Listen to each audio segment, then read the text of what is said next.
Selon ce qui est écrit dans les évangiles, le Seigneur Jésus-Christ alla 8 fois à Béthanie.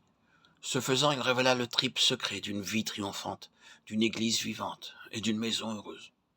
La première visite du Seigneur Jésus-Christ à Béthanie est décrite dans Luc 10, 38 à 42. La seconde visite fut faite à l'invitation de Marthe et de Marie. La première fois, il vint de son propre choix. Mais dans Jean 11, 3, les sœurs l'envoyèrent chercher pour qu'il vienne à la maison, parce qu'il y avait un besoin spécial à ce moment-là. Leur frère était très malade. Elles ne pouvaient pas voir alors quelle grande bénédiction le Seigneur Jésus-Christ avait en réserve pour elles, en ne venant pas immédiatement. Au commencement de notre vie chrétienne, nous allons vers le Seigneur lorsque nous sommes malades ou dans quelques besoins. Nous prions uniquement pour nos besoins personnels ou nos problèmes. Dans Jean 11, nous voyons le Seigneur tarder à dessein pour se rendre à Béthanie. Bien que les sœurs l'aient fait appeler, il ne vint pas immédiatement, parce qu'il avait dans la pensée de leur donner une bénédiction plus grande que celle qu'elles avaient demandée. Elles voulaient qu'il vienne guérir leur frère qui était très malade. C'est de cette manière que nous prions nous aussi au début. Nous pensons uniquement à nos besoins personnels. À ce moment-là, le besoin de la famille était très grand et très urgent. Nous voyons cependant que lorsque le Seigneur tarde à répondre à la prière, cela signifie qu'il désire nous donner une plus grande bénédiction.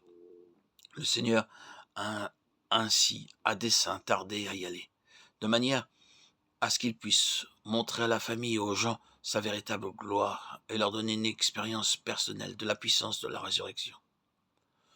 Nous pouvons voir par la parole de Dieu que la puissance de résurrection est la plus grande puissance du monde. Philippiens 3,10. Connaître la puissance de résurrection était l'ardent désir de l'apôtre Paul dans sa vieillesse. Il avait vu non pas un, mais plusieurs miracles accomplis par le Seigneur Jésus-Christ. Il avait vu là bien des mystères. Au début de sa conversion, il avait entendu la voix de Christ.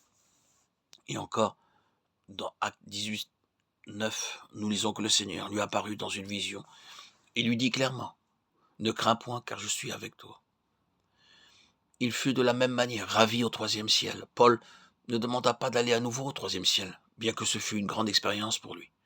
Il aurait pu aussi bien demander au Seigneur « Apparais-moi encore ». Mais Paul ne désirait pas de miracle, ni de vision, ni le 3e ciel. Il désirait ardemment 2 choses, que je puisse le connaître, lui et la puissance de sa résurrection. Bien que Dieu lui a parlé clairement et si souvent, il savait qu'il avait encore à le connaître plus intimement, à avoir une connaissance intérieure, intime du Seigneur Jésus-Christ. Le Seigneur Jésus-Christ alla à Béthanie dans le même dessein, afin que Marthe, Marie et Lazare puissent le connaître plus intimement et qu'ils puissent avoir une expérience personnelle de la puissance de résurrection.